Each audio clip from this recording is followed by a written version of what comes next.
Hi friends, welcome back to my channel. ಎಲ್ಲರಿಗೂ ನಮಸ್ಕಾರ. ಎಲ್ಲರೂ ಹೇಗಿದ್ದೀರಾ? ಎಲ್ಲರೂ ಚೆನ್ನಾಗಿದ್ದೀರಾ ಅನ್ಕೋತೀನಿ. ನಾನು ಕೂಡ ಚೆನ್ನಾಗಿದ್ದೀನಿ ಫ್ರೆಂಡ್ಸ್. ಇವತ್ತು ಕೂಡ ಯೂಸ್ಫುಲ್ ಆದ ಹೊಸ ಟಿಪ್ಸ್ ಜೊತೆ ಬಂದಿದ್ದೀನಿ. ಅದಕ್ಕೂ ಮೊದಲು ಯಾರೆಲ್ಲ ನನ್ನ ಚಾನಲ್ಗೆ ಸಬ್ಸ್ಕ್ರೈಬ್ ಆಗಿಲ್ಲ ಅಂದರೆ ಸಬ್ಸ್ಕ್ರೈಬ್ ಮಾಡ್ಕೊಳ್ಳಿ. ಹಾಗೆ ಪಕ್ಕದಲ್ಲಿರೋ ಬೆಲ್ಲೈಕನ್ ಕ್ಲಿಕ್ ಮಾಡಿ ಫ್ರೆಂಡ್ಸ್. ಮತ್ತು ಸ್ಕಿಪ್ ಮಾಡಿದೆ ಕೊನೆ ತನಕ ವೀಡಿಯೋ ಸ್ಕಿಪ್ ಮಾಡಿದೆ ನೋಡಿ ಫ್ರೆಂಡ್ಸ್. ಬನ್ನಿ ವೀಡಿಯೋ ಸ್ಟಾರ್ಟ್ ಮಾಡೋಣ. ಇಲ್ಲಿ ನಾನೊಂದು ಬುಕ್ ತಗೊಂಡಿದ್ದೀನಿ. ಈ ಬುಕ್ಕಿಂದ ಕೂಡ ತುಂಬಾ ಉಪಯೋಗ ಇದೆ ಫ್ರೆಂಡ್ಸ್. ಇಲ್ಲಿ ನಾವು ಫಾಲ್ ಹಾಕಬೇಕು. ಫಾಲ್ ಎಮ್ಮಿಂಗ್ ಮಾಡಬೇಕಂದ್ರೆ ನಾವು ಹಾಗೆ ಅಂತ ಮಾಡಿದ್ರೆ ತುಂಬಾ ಬಟ್ಟೆ ಎಲ್ಲ ಜರುಗೋ ಅಷ್ಟು ಚಾನ್ಸಸ್ ಇರುತ್ತೆ. ಅದಕ್ಕೆ ಅದರ ಬದಲು ಈ ಥರ ಬುಕ್ಕು ಕೆಳಗಡೆ ಇಟ್ಕೊಂಡು ಮಾಡೋದ್ರಿಂದ ತುಂಬ ಸುಲಭವಾಗಿ ಮತ್ತು ಬೇಗನೆ ಕೆಲಸ ಕೂಡ ಆಗುತ್ತೆ. ಈ ರೀತಿ ಟ್ರೈ ಮಾಡಿ ನೋಡಿ. ಎಷ್ಟು ಸೀರೆ ಇದ್ದರೂ ಕೂಡ ನೀವು ಬೇಜಾರು ಅನಿಸ್ತೇನೆ ಫಾಲು ಸ್ಟಿಚ್ ಮಾಡ್ಬೋದು ಪ್ಲಸ್ ಎಮ್ಮಿಂಗ್ ಮಾಡ್ಬೋದು. ತುಂಬಾ ಸುಲಭವಾಗಿರುತ್ತೆ.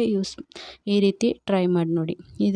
ಇದಿಲ್ಲ ಬುಕ್ ಇಲ್ಲ ಅಂತಂದರೂ ಕೂಡ ನೀವು ರೈಟಿಂಗ್ ಪ್ಯಾಡ್ ಇರುತ್ತಲ್ಲ ಅದನ್ನು ಉಪಯೋಗಿಸಿ ಮಾಡಿ ನೋಡಿ. ತುಂಬಾ ಸುಲಭವಾಗಿ ನಾನಂತೂ ಒಂದು 3-4 ಸೀರೆಗೆ ಈ ರೀತಿ ಮಾಡಿದ್ದೀನಿ.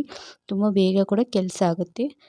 ಮತ್ತು ನೀವು ಕೂಡ ಟ್ರೈ ಮಾಡಿ ನೋಡಿ ಫ್ರೆಂಡ್ಸ್. ಮತ್ತೊಂದು ಟಿಪ್ಸ್ ಬಂದು ನಾವು ಹಾಲಿನ ಕೆನೆ ಬಾಕ್ಸಾಗೆ ಸ್ಟೋರ್ ಮಾಡಿರ್ತೀವಲ್ಲ ಅದಕ್ಕೆ ನಾವು ಸ್ಪೂನ್ ಹಾಕೊಂಡು ಬದಲು ಈ ರೀತಿ ನಾವು ಸ್ಟ್ರೈನರ್ ಇರುತ್ತಲ್ಲ, ನಾವು ಟೀ ಸೋಸೋದಿರುತ್ತಲ್ಲ ಅದರಲ್ಲಿ ಎತ್ಕೊಂಡ್ರೆ ನಮ್ಗೆ ಹಾಲು ಕೂಡ ಅಲ್ಲೇ ಸುರಿದೋಗುತ್ತೆ ಫ್ರೆಂಡ್ಸ್. ಇದು ಕೂಡ ತುಂಬ ಯೂಸ್ಫುಲ್ ಆಗುತ್ತೆ. ಟ್ರೈ ಮಾಡಿ. ಇದು ಕೂಡ ಸಿಂಪಲ್ ಟಿಪ್ಸೇನೆ ಆದರೂ ಯೂಸ್ಫುಲ್ ಆಗುತ್ತೆ ಎಲ್ರಿಗೂ. ಇದು ಕೂಡ ಯೂಸ್ಫುಲ್ ಆಗುತ್ತೆ. ನಾವು ಈ ಥರ ಕೆನೆ ಸ್ಟೋರ್ ಮಾಡೋದ್ರಿಂದ ತುಪ್ಪ ಮಾಡ್ಕೋಬೋದು. ಬೆಣ್ಣೆ ಅಥವಾ ತುಪ್ಪ ಎರಡೂ ಕೂಡ ಮಾಡ್ಕೋಬೋದು ಫ್ರೆಂಡ್ಸ್. ಮತ್ತೊಂದು ಟಿಪ್ಸ್ ಬಂದು ಈ ರೀತಿ ಐಸ್ ಕ್ಯೂಬ್ನ ಸಿಂಕಿಗೆ ಹಾಕಬೇಕು. ಸಿಂಕಿಗೆ ಹಾಕೊಂಡ್ರೆ ಎಷ್ಟು ಕ್ಲೀನ್ ಆಗುತ್ತೆ ಅಂದರೆ ನೀವೇ ಟ್ರೈ ಮಾಡಿ ನೋಡಿ. ತುಂಬಾ ಚೆನ್ನಾಗಿ ರಿಸಲ್ಟ್ ಸಿಗುತ್ತೆ ಫ್ರೆಂಡ್ಸ್. ಈ ರೀತಿ ನಾವು ಐಸ್ ಕ್ಯೂಬ್ ಎಲ್ಲ ಮಾಡಿ ನನಗೆ ಅಂತೂ ಒಂದೇ ಟ್ರೈ ಇರೋದು. ಐಸ್ ಕ್ಯೂಬ್ ಮಾಡೋದು ಒಂದೇ ಇರೋದು. ಅದರಿಂದ ನಾನು ಲೋಟಗಳಲ್ಲಿ ಮಾಡ್ಕೊತಾ ಇದ್ದೀನಿ. ನೀವು ಎಷ್ಟು ಸಾಧ್ಯನೋ ಅಷ್ಟು ಐಸ್ ಕ್ಯೂಬ್ ಮಾಡ್ಕೊಂಡು ಈ ರೀತಿ ಸಿಂಕಿಗೆ ಹಾಕಿ ಅಡುಗೆ ಸೋಡಾ ಹಾಕಬೇಕು. ಮತ್ತು ಒಂದು ಸಾಂಪು ಹಾಕಬೇಕು. ಸಾಂಪು ನೀವು ಯಾವುದಾದ್ರು ಬಳಸ್ತೀರಲ್ಲ, ನಿಮ್ಮ ಮನೇಲಿ ಯಾವುದಿರುತ್ತೋ ಆ ಸಾಂಪು ಹಾಕೋಬೋದು. ನಾನಿಲ್ಲಿ ಚಿಕ್ಕ ಸಾಂಪು ಹಾಕೊಂಡಿದ್ದೀನಿ. ತುಂಬಾ ನೀಟಾಗಿ ಎಷ್ಟು ಹಳೆ ಕೊಳೆ ಇದ್ದರೂ ಕೂಡ ತುಂಬ ನೀಟಾಗಿ ಕೊಳೆ ಹೋಗುತ್ತೆ ಫ್ರೆಂಡ್ಸ್. ತುಂಬಾ ಯೂಸ್ಫುಲ್ ಆಗುತ್ತೆ. ಇದು ಬೇಜಾರು ಅನಿಸಲ್ಲ, ಅಷ್ಟು ಚೆನ್ನಾಗಿ ನೀಟಾಗಿ ಆಗುತ್ತೆ ಫ್ರೆಂಡ್ಸ್ ಸಿಂಕು. ಈ ರೀತಿ ಮಾಡೋದ್ರಿಂದ ಕೈ ಕೂಡ ನೋವು ಬರಲ್ಲ. ಅಷ್ಟು ಸುಲಭವಾಗಿ ನಾವು ಎಷ್ಟೇ ಕೊಳೆ ಇದ್ದರೂ ನೀಟಾಗಿ ಎಣ್ಣೆ ಜಿಡ್ಡು ಅಥವಾ ಏನೇ ಹಾಲಿನ ಜಿಡ್ಡು ಏನೇ ಸ್ಮೆಲ್ ಬರ್ತಿದ್ರೂ ಕೂಡ ಕಡಿಮೆ ಆಗುತ್ತೆ ಫ್ರೆಂಡ್ಸ್. ಅಷ್ಟು ಚೆನ್ನಾಗಿರುತ್ತೆ. ಐಸ್ ಕ್ಯೂಬ್ ಹಾಕಿ ನೋಡಿ, ನಿಮಗೆ ತಿಳಿಯುತ್ತದೆ ಯಾವ ಥರ ರಿಸಲ್ಟ್ ಸಿಗುತ್ತೆ ಅಂತ. ತುಂಬಾ ನಿಜವಾಗ್ಲೂ ರಾತ್ರಿ ಟೈಮ್ ಮಾಡಿಟ್ಬಿಟ್ರಂತೂ ಸ್ಮೆಲ್ಲು ಕೂಡ ಬರಲ್ಲ ಫ್ರೆಂಡ್ಸ್. ಅವಾಯ್ಡ್ ಆಗುತ್ತೆ. ತುಂಬಾ ಯೂಸ್ಫುಲ್ ಆಗುತ್ತೆ. ಟ್ರೈ ಮಾಡಿ ನೋಡಿ ಫ್ರೆಂಡ್ಸ್. ಇದೇ ರೀತಿ ನನ್ನ ಚಾನಲ್ ಹೊಸ ಟಿಪ್ಸ್ಗಳಿದ್ದಾವೆ. ಯಾರಿಗೆಲ್ಲ ಇಂಟ್ರೆಸ್ಟ್ ಇದ್ದರೆ ಒಂದ್ಸರಿ ನನ್ನ ಚಾನಲ್ನ ವಿಸಿಟ್ ಮಾಡಿ. ಹಾಗೆ ಲೈಕು ಕಮೆಂಟ್ ಮಾಡೋದಂತೂ ಮರಿಬೇಡಿ ಫ್ರೆಂಡ್ಸ್. ಹಾಗೆ ನಿಮ್ಮ ಫ್ಯಾಮಿಲಿ ಫ್ರೆಂಡ್ಸ್ಗೆ ಶೇರ್ ಮಾಡಿ. ತುಂಬಾ ಯೂಸ್ಫುಲ್ ಆಗುತ್ತೆ. ಮತ್ತೊಂದು ಟಿಪ್ಸ್ ಬಂದು ಅಡುಗೆ ಮನೆ ಸಿಂಕಲ್ಲಿ ಒಂದು ನೆಲ್ಲಿ ಇರುತ್ತಲ್ಲ, ಆ ನೆಲ್ಲಿಲಿ ಅಂತೂ ಆ ಮುಚ್ಚಳ ಇದೆಯಲ್ಲ ಫುಲ್ಲು ಕಟ್ಕೊಬಿಟ್ಟಿರುತ್ತೆ. ನಮ್ಮ ನೀರು ಫೋರ್ಸಾಗಿ ಬರಲ್ಲ. ಎಲ್ಲ ಒಂಥರ ಸುಣ್ಣ ಕಟ್ಕೊಬಿಟ್ಟಿರುತ್ತೆ. ಅದಂತೂ ನೀರು ಫುಲ್ಲು ಎರ್ಚೋ ರೀತಿ ಆಗುತ್ತೆ. ಅದಕ್ಕೆ ಅಂತಲೇ ನಾನು ಇಲ್ಲೊಂದು ಟಿಪ್ಸ್ ಹೇಳ್ಕೊಡ್ತಾ ಇದ್ದೀನಿ ಫ್ರೆಂಡ್ಸ್.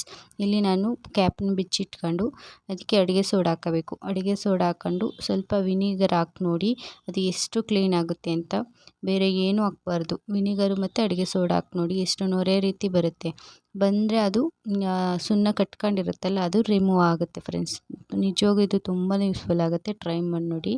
ಇದಕ್ಕೂ ಕೆಲವರು ಆಸಿಡೆಲ್ಲ ಬಳಸ್ತಾರೆ. ಅದು ಬಳಸೋದ್ಕಿಂತ ಇದನ್ನು ಬಳಸಿ ನೋಡಿ. ತುಂಬಾ ಯೂಸ್ಫುಲ್ ಆಗುತ್ತೆ. ಮತ್ತು ನೀರು ಕೂಡ ಅಷ್ಟೇ ನೀಟಾಗಿ ನಮಗೆ ಎರ್ಚಲ್ಲ. ತುಂಬ ನೋಡಿ ಎಷ್ಟು ಆಲ್ರೆಡಿ ಎಲ್ಲ ಕ್ಲೀನ್ ಆಯಿತು ಫ್ರೆಂಡ್ಸ್. ಒಂದ್ಸರಿ ಈ ರೀತಿ ಎಲ್ಲನೂ ಮಿಕ್ಸ್ ಆಗೋ ರೀತಿ ಮಾಡ್ಕೊಂಡ್ರೆ ಅದು ಎಷ್ಟೇ ಸುಣ್ಣ ಕಟ್ಕೊಂಡಿದ್ರು ರಿಮೂವ್ ಆಗುತ್ತೆ ಫ್ರೆಂಡ್ಸ್. ಅಡುಗೆ ಮನೆ ಸಿಂಕ್ ನೆಲ್ಲಿ ಅಂತೇನೂ ಅಲ್ಲ, ಎಲ್ಲ ಕಡೆ ಸ್ನಾನ ಮನೆಯಲ್ಲಿ ಇದೇ ರೀತಿ ಎಲ್ಲೆಲ್ಲಿರುತ್ತೋ ಅದೆಲ್ಲ ತೆಗೆದು ಈ ರೀತಿ ಒಂದು 10 ನಿಮಿಷ ಕೂಡ ನೆನೆಸಿಡ್ಬೋದು. ಇಲ್ಲ ಆಗಲೇ ಕೂಡ ನೀವು ಕ್ಲೀನ್ ಮಾಡ್ಕೋಬೋದು. ಬೇಗನೆ ನಿಮಗೆ ರಿಸಲ್ಟ್ ಸಿಗುತ್ತೆ ಫ್ರೆಂಡ್ಸ್. ಆಗಲೇ ರಿಮೂವ್ ಆಗುತ್ತೆ. ಈಗೆಲ್ಲ ನೀಟಾಗಿ ಚೆನ್ನಾಗಿ ತೊಳೆದ್ಬಿಟ್ಟು ನೋಡಿ, ಎಲ್ಲ ನೀಟಾಗಿ ಎಲ್ಲ ಹೋಗಿದೆ. ನೀಟಾಗಿ ತೊಳೆದ್ಬಿಟ್ಟು ಕ್ಯಾಪ್ನ ಫಿಕ್ಸ್ ಮಾಡ್ತಾಯಿದ್ದೀನಿ ನೋಡಿ ಎಷ್ಟು ನೀಟಾಗಿ ನೀರು ಬರುತ್ತೆ ಅಂತ.